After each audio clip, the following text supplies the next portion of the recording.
Kita kembali lagi di Zilian Membahas Kertas. Tapi sekarang kita versi offline ya. Iya, kita akhirnya bisa ketemu secara langsung. Soalnya kemarin kan di 3 episode ya. Iya, 3 episode tuh kita dari rumah masing-masing kan. Terus kita kayak fit call iya, gitu. tapi sebenarnya nggak apa-apa, bisa aja. Bisa, cuman viewersnya dikit. Turun ya, jadi kita akhirnya ini nggak bisa dibiarkan nih. Nggak bisa dibiarkan. Kita harus bertemu secepat mungkin ya. Iya. Mungkin yang versi online itu tuh kayak kalian menganggapnya kayak webinar gitu. Tapi sebetulnya emang gue juga merasa kayak agak beda, ngerti nggak sih, tektokannya tuh kurang. Cuma emang iya, kemarin kan aku habis kena COVID, terus PPKM emang juga. Iya, lagi yang sekarang 4 kan. juga insya Allah kita sudah aman masing-masing. Lu udah vaksin? Udah. Gue juga udah vaksin. Sudah. Udah. Terakhir masih udah antigen juga. Enggak. Oh ya, sama gue juga udah antigen. Iya, kita kembali lagi di sini tapi settingannya baru. Mungkin backgroundnya kalian udah pernah lihat, cuma lihat. Ada sesuatu yang lebih mewah gitu ya. Mewah. Jadi kalau kalian mau screenshot dimanapun atau share dimanapun, ininya tetap nongol. Iya, kayak orang tahu ini lagi nonton apa nih. Iya. Sebenarnya nanti bisa diganti-ganti sih pakai apa? Brand UMKM kalian. Iya, mungkin ada yang mau titip product placement gitu. Kita udah bisa sekarang. Bisa banget. Di setting apa aja, desainnya atur-atur sendiri lah bisa. Mantap. Tapi gimana kemarin selama kita berarti udah kayak terisolasi dari dunia luar hampir 2 bulan gak sih? Iya, 2 bulanan. Kita hampir 2 bulanan. Itu terakhir ketemu Juni kan? Juli, Agustus, September, berarti hampir 3 bulan. Hampir 3 bulan. Dan emang gue gak kemana-mana juga. Iya. Gimana, ngapain aja lu? Gue kan emang gue lagi sibuk skripsian kan. Sibuk. Gue cadel maaf ya kita. Sibuk. Gue sibuk, jangan gitu dong. Sibuk. Gue sibuk skripsian. Banyak S-nya ya. Gue lagi sibuk skripsian, tapi biasa sih paling di tengah-tengah gue nonton Netflix lah. Iya, emang Netflix itu memang salah satu hiburan yang paling cepat, praktis, gampang. Karena lu bingung kan mau ngapain lagi di rumah kan? Iya. Lu ada nonton apa nggak atau kegiatan apa gitu? Iya, sama Netflix tuh utama juga. Terus kalau di Netflix gue lagi itu sih, kalau lagi nonton Drakor Hospital Playlist. Oh, gue tahu. Gue nggak nonton tapi gue tahu karena emang rame banget. Iya. Maksudnya gue seleranya kayak gitu-gitu tuh, yang kayak Hospital Playlist ringan-ringan gitu, seharian, nggak terlalu banyak konflik, drama banget itu. Kalau gue ya, kalau emang kalian sempet lihat waktu itu di Twitter juga gue sempet marah-marah, lu liat gak sih? Saya sering lu marah-marah. Gue marah-marah terus kali ya. Pokoknya gue emang sering banget marah-marah waktu zaman-zaman gue nonton Never the Last. Ya, itu rame juga. Itu rame banget. Kayak karena mungkin dia relate gitu loh. Kayak apa ya? Tema topiknya itu relate gitu sama orang. Karena itu sesuatu yang dekat dan meskipun gregetan nih, tapi mungkin kalau itu kejadian di gue, mungkin gue akan kayak gitu juga gitu ya sih. Emang apa? Itu membahas tentang apa? Itu membahas tentang toxic relationship. Oh my god. Kenapa lu suruh gue yang sebut? Kan gue agak susah nih nyebutnya. Kan Esa cuma di scriptnya doang. Toxic relationship ya. Jadi ya terinspirasi dari drama itu yang lagi rame. Coba lo ceritain dulu tuh sekilas deh. Kita jadi pengen bahas ya. Jadi tuh si pemeran utama ini, si Nabi ini, dia tuh sebelum dia sama si pemeran utama cowok ini, dia emang baru keluar dari toxic relationship sama si mantannya ini. Yang mana mantannya ini tuh ramai dia selingkuh. Terus dia tuh kayak apa ya, dia melewati banyak lah batas privasinya si Nabi ini, si pemeran utamanya. Dan juga dia banyak melakukan gaslight yang kayak kalau misalnya si Nabi lagi merasa sedih atau gimana, dia pasti bilang kayak lebay mah perasaan lu aja kayak gini. Emang kita sebagai seniman tuh kayak gini gitu loh dia orangnya. Kita nih jadi kayak tergerak gitu. Kayak dulu gitu pengen greget, pengen membahas si fenomena toxic relationship dan red flags. Iya, red flags dalam hubungan. Jeng. Red flags tuh apa ya? Kayak semacam tanda-tanda warning gitu loh. Warning gimana sebenarnya tuh hubungan itu tuh lo tuh udah saatnya lu kabur, udah saatnya lu tutup kuping lu lari. Lu pergi gitu. Iya benar.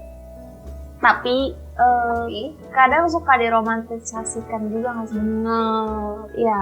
Kadang misalnya nih kayak kita ngeliat temen kita kayak berantem mulu misalnya, terus kita udahlah toxic banget hubungan lo gitu. Padahal sebenarnya kita nggak gitu amat juga gitu. Benar. Dan emang gue sih banyak sekarang merasa kayak, karena gue nggak ngerti ya apa, karena emang banyak banget, udah baik banget nih fenomena ini. Jadi gue sering melihat orang kayak menurunkan standarnya ke bare minimum gitu.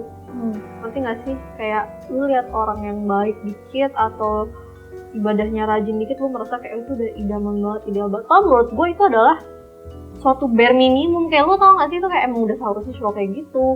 Cuman banyak orang yang mengabaikan refleks itu karena si bare minimum ini.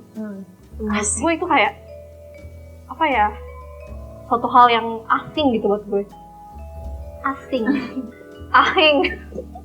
Gue kayak bisa serius ngomong. Ya gitulah. Gimana kalau menurut lu gimana? Jangan gitu. Jahat sumpah. Gue effort loh ngomongnya ini loh. Iya, kalau menurut gue red flag dalam hubungan tuh banyak banget gitu. Jenisnya banyak, dari mulai ringan, sedang, dan berat gitu yang memperlihatkan. Kalau ringan-ringan tuh kayak sesimpel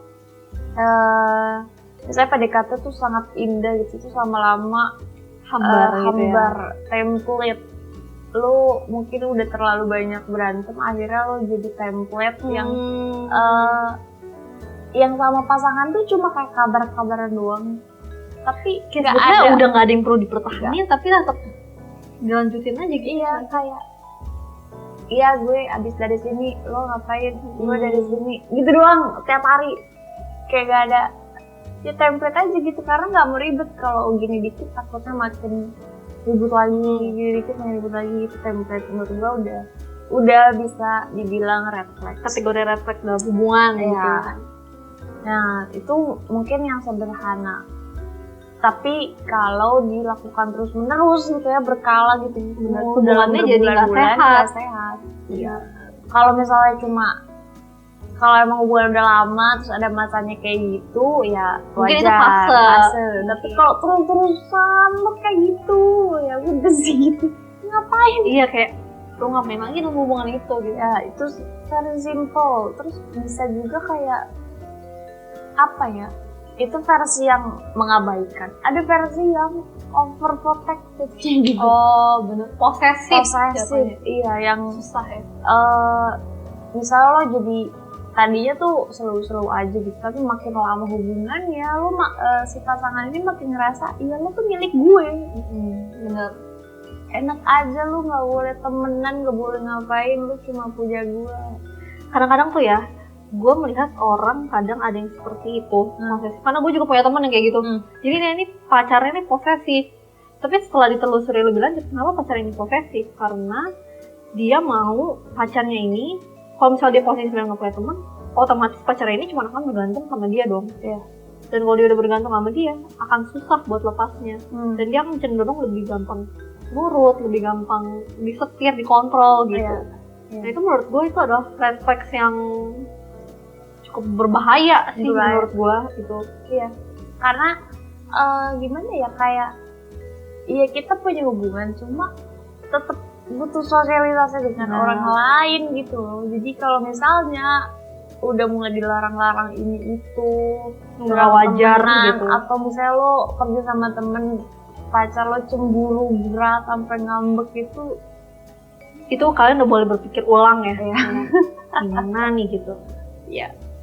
Itu ada versi mengabaikan, ada versi protektif, ada versi abusive juga menurut Oh benar, bisa physical abuse, emotional abuse itu juga. Emotional abuse kayak gaslighting tadi, gaslighting, manipulating, guilt tripping, kita emotional abuse. Kalau misalnya physical abuse itu menurut gua itu adalah manifestasi dari anger management yang nggak bagus. yang jadi dia tuangkan ke pasangan. Yes. Bisa physical, bisa verbal juga. Ya nggak sih, kayak kadang gue suka lihat di TikTok, lu punya TikTok nggak sih? Punya. Gue suka lihat kayak orang kalau berantem tuh yang sampai dikata-katain tuh yang kayak pip gitu. Tapi itu dimasukin TikTok. Iya, dimasukin. Jadi kayak dia nunjukin hubungan gue tuh segini kayak gitu. Pasangannya belum. Dan biasanya udah putus. Oh. Biasanya udah putus, cuma dia kayak ngasal dulu kayak gini, kayak gitu. Baik banget sih gue liat di TikTok semua kayak kok bisa ya habis kayak gini. Dan maksudnya itu masih sempat berlanjut dulu meskipun udah digituin berkali-kali.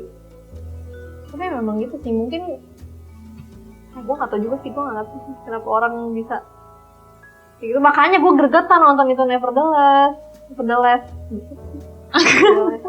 Karena kayak gitu sih, tapi ya memang realitanya mungkin gak semudah itu buat lepas dari suatu hubungan, apalagi kalau udah toksik.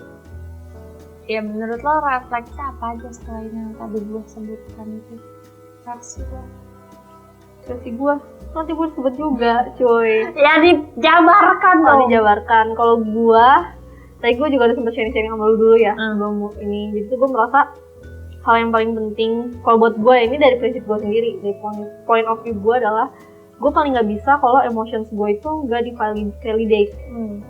Jadi kayak gue nggak bisa banget nih, misalnya gue lagi merasa nggak seret sama sesuatu atau apa, terus cuma dibilang lu lebay lu, perasaan lu doang, kayak gitu. Nah itu tuh gue bener-bener nggak bisa, dan gue juga selalu berusaha menempatkan dalam hubungan, meskipun bukan cuma ke pacar ya, tapi ke sesama tuh gue berusaha banget menghindari kata-kata yang namanya nggak perlu, lebay, kayak gitu. Karena menurut gue tahap pertama lu bisa mengelola emosi lu adalah dengan lu harus mengetahui dulu, lu bisa mengidentifikasi dulu ini apa sih yang lagi gua rasain. Tapi kalau lingkungan lu itu tidak suportif dalam lu mengelola itu, ya itu bukan cuma berdampak ke orang lain, tapi ke diri lu sendiri. Lu kayak menghancurkan diri mental lu sendiri gitu menurut gua.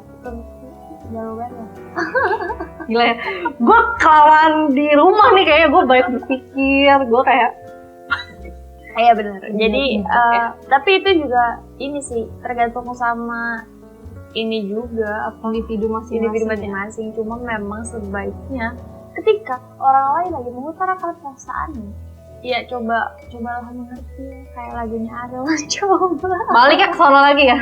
Memang coba mengerti aja gitu. Lu nggak harus punya solusi sebanyak itu atau kayak kasih saran yang keren banget, itu enggak ya, bener kayak didengar aja gitu ke siapapun ya gitu. Jadi kalau menghindari toxic relationship bisa dimulai dari lebih banyak pendengar daripada menuntut.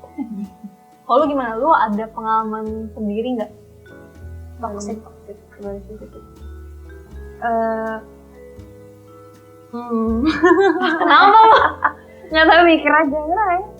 Kadang kalau ngalamin sendiri tuh kayak suka sadar gak sadar sih. Menurut kadang toxic relationship itu bisa diidentifikasi ketika orang lain ngelihat malah. Bener-bener. Karena kita dibutakan oleh perasaan sayang. Bener. Justru karena itu namanya dia toxic. Iya. Karena itu racun adiktif. Lu nggak tahu. Tahu-tahu lu udah canduan gitu. Tahu-tahu lu udah apa sih, kalau orang racunan tuh apa? Muntah-muntah. Kakao. Iya, karena buta kayak sayang, ya nggak apa-apa. Kayak misalnya diposesifin atau di gimana gitu, diperlakukan seperti apa tuh kayak iya kali dia sayang sama gue atau gue sayang sama dia, jadi ya nggak apa-apa digini-gini. Lu menjustifikasi perbuatan partner lu. Iya, jadi atas nama cinta. Iya, jadi kalau misalnya gue ditanya toxic ya, iya nggak tahu sih, gue mungkin selama ini mengakhiri hubungan karena memang sudah saatnya aja. Masalah proses hubungannya gimana ya semoga enggak sih kayaknya. Tapi gue merasa kata toksik sendiri itu aja tuh berat gitu. Buat gue bisa melabeli ya ini toksik itu tuh kayak membutuhkan sesuatu yang menurut gue nyata, punch banget gitu loh. Nyata yang kayak kalau misalnya kayak cuman mungkin di ghosting atau ada lu nggak cocok cara berkomunikasi atau apa, gue nggak akan serta-merta menyebut itu toksik nih hubungan gitu. Iya benar. Yang kayak misalnya ya nggak cocok komunikasi, berantem mulu, tiap minggu ribut, atau kayak ada nggak sih ya temen kita yang kayak putus nyambung. Iya. Itu tuh ya Kembali lagi ke belum orangnya tentu gitu. toxic gitu. Kembali ke orangnya. Jadi lu juga nggak pernah atau nggak pengen mencap itu toxic? Kalau Belum gue sampai ya, tahap itu kali. ini sih lebih ke, ini agak lebih susah ya, karena gue merasa kalau sebagai korban sepertinya gue enggak. Tapi kalau sebagai pelaku sepertinya gue pernah menjadi orang yang tidak sehat dalam hubungan.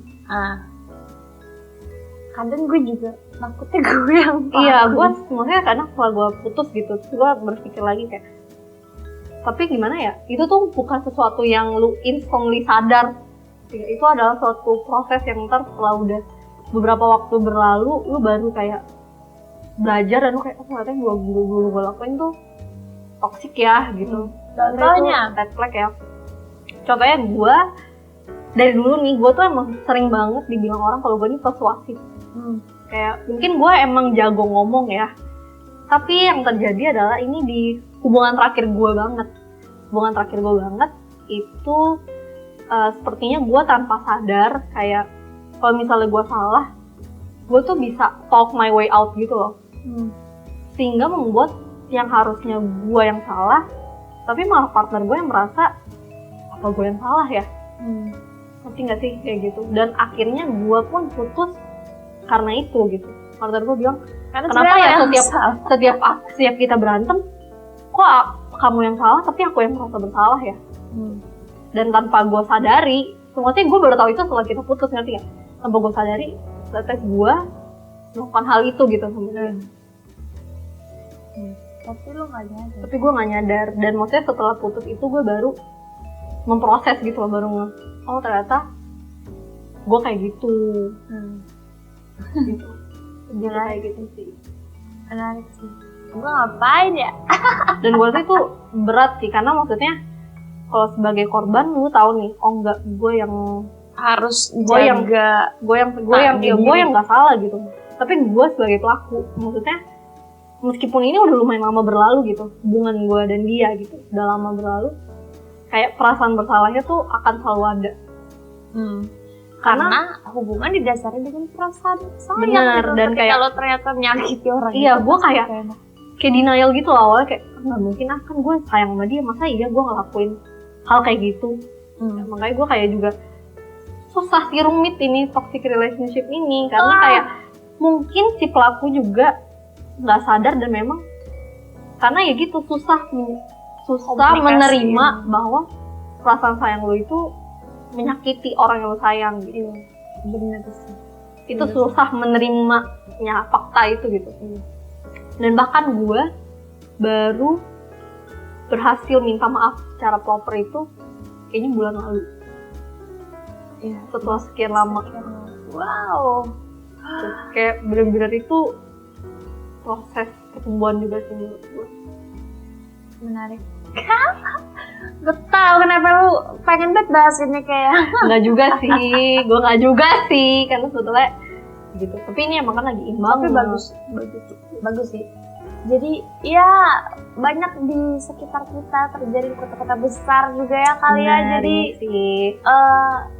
Orang yang ngaku sayang gitu, kayak mau ngelakuin apapun buat pasangannya karena sayang, bisa jadi justru iya boleh dicek lagi gitu. Boleh dicek lagi apakah benar yang kita lakukan itu karena sayang atau karena tidak mau kehilangan. Sama aja. Ya gitu. Ya gitulah pokoknya. Intinya kayak harus identifikasi sendiri sih. Rumit sih hubungan itu. Kadang hubungan antar manusia memang merepotkan dan meremutkan. Kadang gini karena misalnya kita berdua tuh belum nemu partner yang kayak jodoh gue banget gitu, kayak emang belum kan, maksudnya kita belum nikah atau belum punya partner, jadi kayak belum punya story yang gini loh menemukan pasangan yang tepat. Ya gini loh healthy relationship tuh kayak gini tuh belum tahu. Kita ngomongin toxic. Ya, tapi kayak will get there someday. Apalagi seiring jalan waktu pasti lu belajar kayak traits yang meskipun ini kekurangan, ini bukan toksik, ini kekurangan yang masih bisa lu kompromikan. Iya. Sama hal yang nggak bisa lu kompromikan itu seiring berjalan waktu lu bakal bisa ngebedain 2 kali. Benar. Gue udah kayak kesannya kayak pacar gue udah, mantan gue udah 100 dan gue udah nge-review banget semuanya nih, kalau enggak juga. Mantan gue dikit lupa. Iya. Ya buat orang-orang yang mungkin masih suka pengen explore pasangan gitu ya, mungkin kayak pengen coba, oh dengan tipe seperti ini gue seperti ini, dengan tipe yang seperti itu kayak gitu, toksiknya tuh di mana, apa yang perlu diperbaiki, cocoknya dengan yang kayak gimana, boleh banget sih explore. Boleh gitu. banget. Tapi kalau misalnya emang ada orang-orang yang kayak gue mau satu, udah serius, semoga dapet sih. Gue suka Iya, bagusnya juga gitu sih sebetulnya. Iya, kayak ada kan orang yang enggak gue mau pacar dulu, nanti aja mau gue serius udah gue cuma pengen satu gitu. Walaupun gue tipe orang yang pertama yang explore aja dulu. Ya lu. Tapi kadang gue kalau ngeliat orang yang pengen satu langsung, kadang suka salut gitu. Benar sih. Semoga dia ketika emang mau satu jalannya tuh langsung aja gitu, jangan nanti udah nunggu lama pengen serius tahu-tahu nemuin yang toksik kan. Enggak lah, jangan lah, amit ya, jangan. Gue mendoakan semoga lu, gue dan juga semua yang sudah nonton itu akan menemukan partner yang tepat. Najis sih itu, kayak cheesy banget ya sih. Tapi gue memang agak cheesy sih. Memang agak cheesy dibanding gue. Lihat baju lo aja sekarang warnanya cheese. Warna keju. Gue jadi pengen bahas sesuatu deh di sini. Nanti aja episode nanti. Kita simpen ya. Ya udah itu cerita ngalor ngidul kita tentang toxic relationship dari 2 orang jomblo. Yang semoga tidak dapet toxic relationship. Benar. Semoga abis ini gue dapet langsung bener langsung CEO sih kalau bisa, CEO muda. Oh, udah jadi CEO sekarang. Siapa lu? CEO di Scott gue. Oke. Serius. Ini closing berat. Ya udah. Kalau misalnya kalian punya pengalaman toxic relationship atau kayak mau menyangkal juga nggak apa-apa. Nah, omongan kita di komen juga nggak apa-apa. Silakan ramein komen, share ke teman-teman kalian yang mungkin pengen tahu red flags apa aja dalam hubungan. Terus ya like, pokoknya semuanya dukung senior batas kelas. Naikin viewers kita kali ini ya. Iya. Ya udah. Thank you semua. Sampai ketemu di episode berikutnya.